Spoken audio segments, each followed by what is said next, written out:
देगा। ये चरण उनका सफाया करने जा रहा है। पहले दूसरे चरण की हवा तो आपको पता लग गई होगी। पहले दूसरे चरण में जो जनता ने भारतीय जनता पार्टी को पलटा है, रहा बचा तीसरे चरण वाले लोग इन लोगों का सफाया करने जा रहे हैं। और सफाया इसलिए होने जा रहा है, इन्होंने कोई वर्ग नहीं छोड़ा जिससे इन्होंने नकली बातें न की हों। पिछले 10 साल का अगर इनका हिसाब किताब देखें तो इनकी हर बात झूठी निकली और इनके झूठे वादे निकले। यही लोग कह रहे थे कि हम किसानों की आय दोगुनी कर देंगे। आज किसान अपना हिसाब किताब लगाता है, लागत को देख करके चिंता करता है और इस महंगाई में जो उसका मुनाफा होना चाहिए, जो पैदावार का मूल्य होना चाहिए, वो ये सरकार दे नहीं पा रही है। और परिणाम ये है कि लागत लगाने के बाद, अपनी मेहनत पूरी करने के बाद भी हमारा किसान खुशहाल नहीं हो पा रहा है, गांव के लोग खुशहाल नहीं हो पा रहे।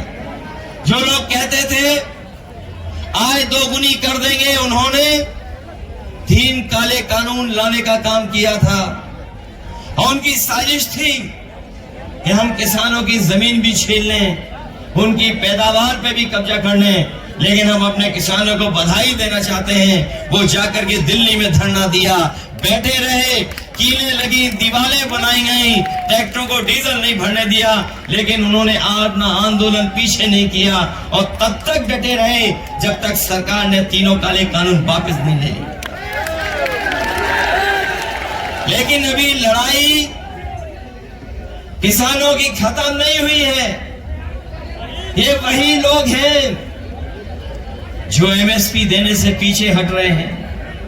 इस बार समाजवादी पार्टी और इंडिया गठबंधन ने तय किया है अपने किसानों को, गरीबों को खुशहाल बनाने के लिए सरकार बनने के बाद किसानों को एमएसपी का कानूनी अधिकार दिला करके किसानों को खुशहाल बनाने का काम करेंगे।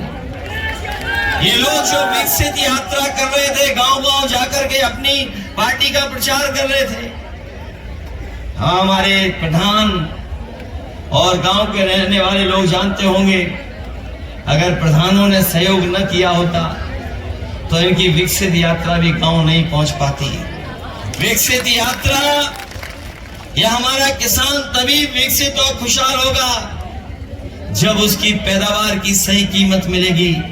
ये सरकार अगर पैदावार की कीमत नहीं देना चाहती तो किसानों ने भी मन बना लिया है कि इनको बोर्ड से हटा करके इन सरकारों को बाहर करने का काम यही किसानों गरीब करेंगे।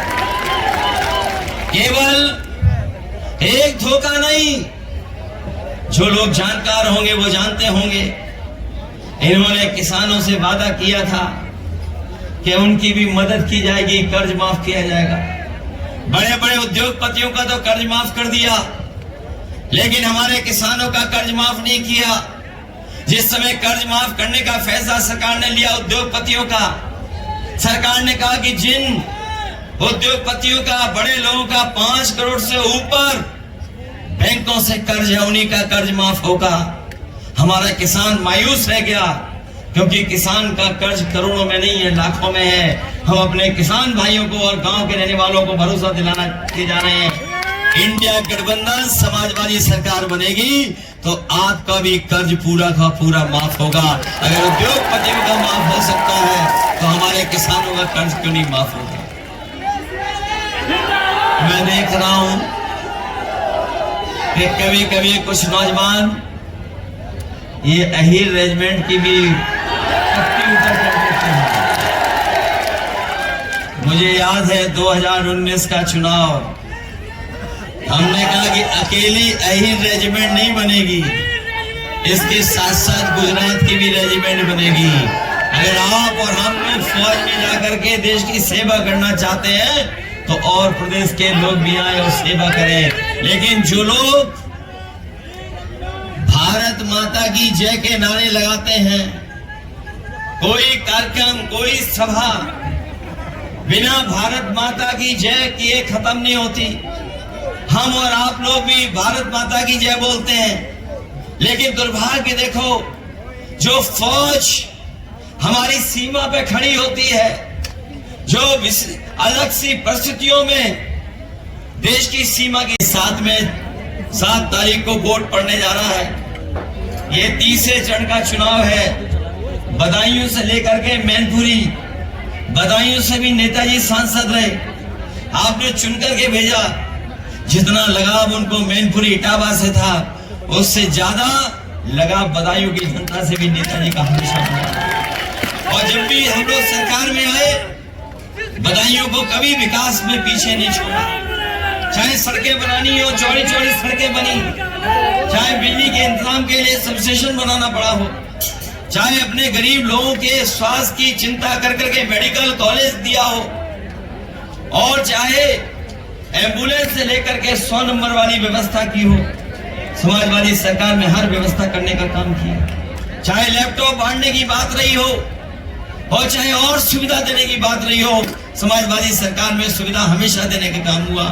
इसलिए हम आपसे विशेष निवेदन अपील करने आए हैं कि ये सहसवान जो अच्छे रिकॉर्ड मतों से जिता सकता है, रिकॉर्ड मतों से जिताना, और इतने वोटों से जिताना कि पता लगे लोगों को कि हाँ, सहसवान के लोग भी और बदायूं की जनता भी इस बार भारतीय जनता पार्टी को सबक सिखाने के लिए तैयार थी। इसलिए मदद करिए, सहयोग करिए। हम आपको भरोसा दिलाते हैं, जिस विश्वास के साथ आपने हमेशा सहयोग किया है इस क्षेत्र के विकास के लिए, हम समाजवादी लोग हमेशा तैयार रहेंगे। और आदित्य तो नौजवान है, नौजवान बहुत दिनों तक आपके बीच में रहेगा, और बिना भेदभाव के आपके बीच में आपका सम्मान कर करके इस क्षेत्र का विकास कराने का काम करेगा। उसके लिए जो भी सहयोग करना पड़ेगा, हम समाजवादी लोग मिलकर के उसका सहयोग करेंगे। इन्हीं शब्दों के साथ हमें पूरा भरोसा है कि आप सब लोग मिलकर के अच्छे वोटों से उन्हें जिता करके भेजोगे। आप सबका बहुत बहुत धन्यवाद और बहुत बहुत आभार प्रकट करता हूँ।